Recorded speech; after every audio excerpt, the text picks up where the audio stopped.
दोस्तों, आप सभी लोगों का हार्दिक स्वागत, अभिनंदन और आभार। आज हम बात करने जा रहे हैं चंद्र ग्रहण के बारे में, जो कि 25 मार्च 2024 को होने जा रहा है। ये चंद्र ग्रहण कुंभ राशि वालों के लिए किस तरीके के परिणाम लेके आएगा, उसकी चर्चा हम इस वीडियो में करेंगे।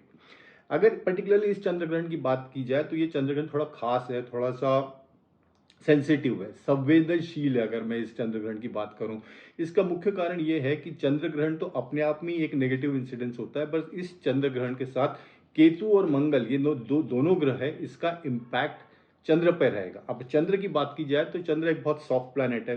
चंद्र प्यार का कारक है, चंद्र इमोशंस का कारक है, फीलिंग का कारक है। अगर मैं और ये जो चंद्र ग्रहण होगा तो इसमें चंद्र और केतु की युति रहेगी आपके अष्टम भाव में। तो सबसे पहले तो ये अष्टम भाव में होने जा रहा है। ऊपर से चंद्र के साथ केतु रहेंगे और मार्च और मंगल की 8वीं दृष्टि भी इस केतु और चंद्र की युति पे रहेगी। तो जो चंद्र पे, जो कि सॉफ्ट प्लैनेट है जैसे मैंने बताया, इस पे केतु और मंगल का जो इम्पैक्ट है वो रहेगा। उसके कारण जो इमोशंस लेवल पे सेटबैक्स है, उसके चांसेस कुंभ राशि वालों के लिए बहुत ज़्यादा हैं, और ऊपर से 8th हाउस में हो रहा है। तो ये पीरियड आपके लिए बहुत सतर्क रहने का है। अगर मैं कुंभ राशि की बात करूं, कुंभ राशि के लिए कुछ पॉजिटिव चीज़ें भी हैं, उसके बारे में मैं डिस्कस करूंगा, बट अपने को कहाँ सतर्कता बरतनी है वो मैं पहले डिस्कस कर लेता हूँ। ये पीरियड आपके लिए एक अननोन फियर सा पीरियड है। आपको एक हेलोसिनेशन जिसको कहते हैं, कि जो चीज़ है नहीं है वो भी दिख रही है, या डरावने सपने आ रहे हैं, और इनसिक्योरिटी वाला पीरियड है। अगर कुंभ राशि की बात करूं तो दिस पीरियड में आपको बड़ी इनसिक्योरिटी फील होगी, एक अलग सा अननोन सा फियर होगा, एक अननोन सा कन्फ्यूजन चल रहा होगा, डिसीजन मेकिंग ठीक से नहीं हो रही होगी, मन में ये लग रहा होगा कि लाइफ कहाँ जा रही है। This period is not good for from your health point of view also. खुद की हेल्थ में भी इश्यूज हो सकते हैं, कोई चीज़ क्रॉप हो सकती है, या फैमिली में किसी की हेल्थ के कारण आपको चिंता हो सकती है। सो अगर कुंभ राशि की बात की जाए तो ये पीरियड उनके लिए बहुत एक डेलिकेट सा पीरियड है, जहाँ की उनको एक कंफर्ट लेवल में नहीं रहेंगे वो, बिकॉज दिमाग में एक साथ बहुत सारी चीज़ें चलती रहेंगी, और वो ऐसी चीज़ें चलती रहेंगी कि उसका कोई इमीडिएट सोल्यूशन नहीं मिल रहा होगा, और आपको चाहिए कि वो इमीडिएट सोल्यूशन मिले, बट क्लैरिटी नहीं मिल रही होगी आगे किस तरह से डायरेक्शन जाना है, क्या होने वाला है, कुछ कंफ्यूजन्स होगा, धुआं होगा, क्लियर नहीं होगी चीज़ें। तो इसके कारण कुंभ राशि वालों के लिए मेंटल लेवल पे, इमोशनल लेवल पे, फीलिंग्स के लेवल पे दिस इज अ टफ चंद्र ग्रहण। अब ये बात करते हैं कि चलो ठीक है, ये तो 8वें हाउस में आपके हैं और थोड़ी सी सिचुएशन डेलिकेट सी है, बट अगर अच्छी बात क्या है, सबसे पहले अच्छी बात तो ये है कि मंगल गुरु जो है वो आपके 3rd हाउस में है। तो गुरु 3rd हाउस में होने से क्या है कि ये बहुत सी चीज़ें आपके संभाल लेंगे। ये आपके मैरिज सेक्टर को देख रहे हैं, ये आपके लाभ स्थान को देख रहे हैं, और मुख्य चीज़ क्या है कि ये आपके भाग्य स्थान को भी देख रहे हैं। तो भाग्य का साथ आपको मिलता रहेगा, तो भाग्य का जो क्षेत्र है वो आपका स्ट्रांग बना रहेगा। उसके कारण क्या होगा कि जो इम्पैक्ट ग्रहण के कारण आने वाला था वो नहीं होगा। दूसरा, मंगल आपके 1st हाउस में है, तो ये एक इच्छा शक्ति आपको देंगे, लड़ने की शक्ति देंगे, एक जुनून देंगे, एक पैशन देंगे। तो ये दो चीज़ें जो, अगर कुंभ राशि की बात की जाए तो ये एक दोनों पॉजिटिव चीज़ें हैं। और उसके अगेंस्ट में, डिपेंडिंग अपॉन कि आपके पर्टिकुलर चार्ट में गुरु महाराज की क्या पोजीशन है, मंगल की क्या पोजीशन है, उससे भी बहुत चीज़ें डिपेंड करती है। बट अगर नेट नेट बात की जाए तो ये दोनों ग्रह पॉजिटिव है, और दोनों बड़े ग्रह पॉजिटिव है।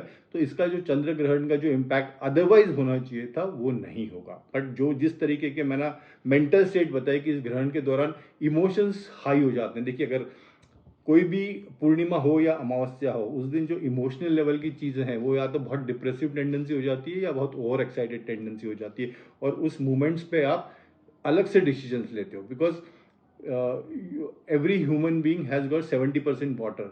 तो मून भी पानी का ही कारक है। तो जब ये अमावस्या होती है या पूर्णिमा होती है, तो जो हमारा जो बॉडी के अंदर का जो पानी है उसमें स्पाइक्स आती हैं। सो आपका जो बिहेवियर है उसमें चेंजेस आते हैं, और बड़े स्ट्रॉन्ग चेंजेस आते हैं। और जैसे जैसे टाइम निकलता जाता है तो पर्टिकुलरली ऐसा होता है कि आपने अमावस्या के दिन कुछ किया हो या पूर्णिमा के दिन कुछ किया हो, और फिर आपको लगे कि यार ऐसा नहीं करना चाहिए था। सो ये पीरियड बड़ा डेलिकेट सा पीरियड रहता है, और इसको बड़ा डेलिकेटली ही हैंडल करना पड़ता है, पेशेंटली हैंडल करना पड़ता है। ओवर रिएक्शन, ओवर कोई चीज़ हम ओवर डू कर जाएं, स्पर्ट ऑफ द मोमेंट में कोई चीज़ कर जाए, गुस्सा हो जाए या कोई गलत डिसीजन ले ले, कुछ गलत मुंह से निकल जाए, तो इस चीज़ के लिए आपको कॉशियस रहना है।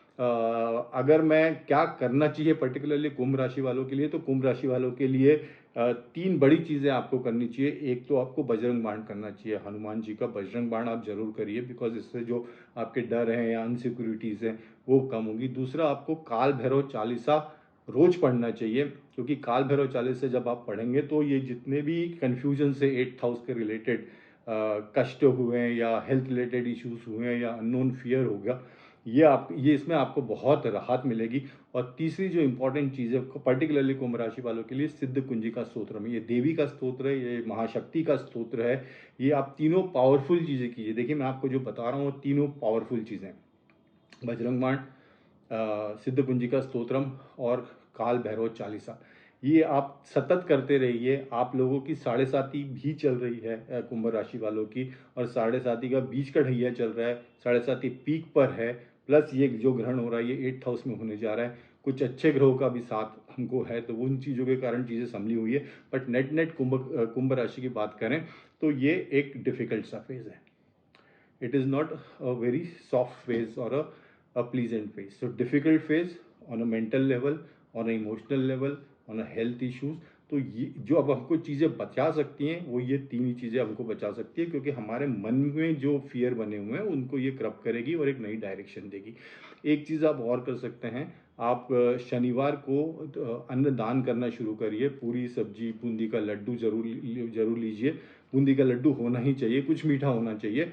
बूंदी है या खुली नुक्ती है, पूरी लीजिए, 8-10 पूरी लीजिए, आलू की सब्जी, रस्सा सब्जी लीजिए, उसमें 1 या 2 बूंदी के लड्डू डाल के ऐसे 2 पैकेट बना के हर शनिवार को आप दान करिए। और ये अभी करते रहिए, क्योंकि जब तक साढ़े साथी है तो अपने को ये करते रहना है। हनुमान जी की उपासना, काल भैरव जी की उपासना, महाशक्ति की उपासना, माँ दुर्गा की उपासना, ये हमको करते रहना है। हर शनिवार को अन्नदान करना है, पूर्णिमा को अन्नदान करना है, अमावस्या को अन्नदान करना है। सो महीने में 6 दिन ये आपके लिए कंप्लीट पैकेज है, जिससे कि कोई भी अगर डिफिकल्टी आती है, कोई भी ग्रह की पोजीशंस बनती है, आप उस ग्रहों से निकल जाओगे। आपको एक कॉन्फिडेंस आएगा और एक नई राह मिलेगी।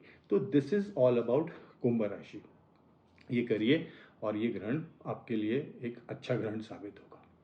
Thank you so much, bye and all the best.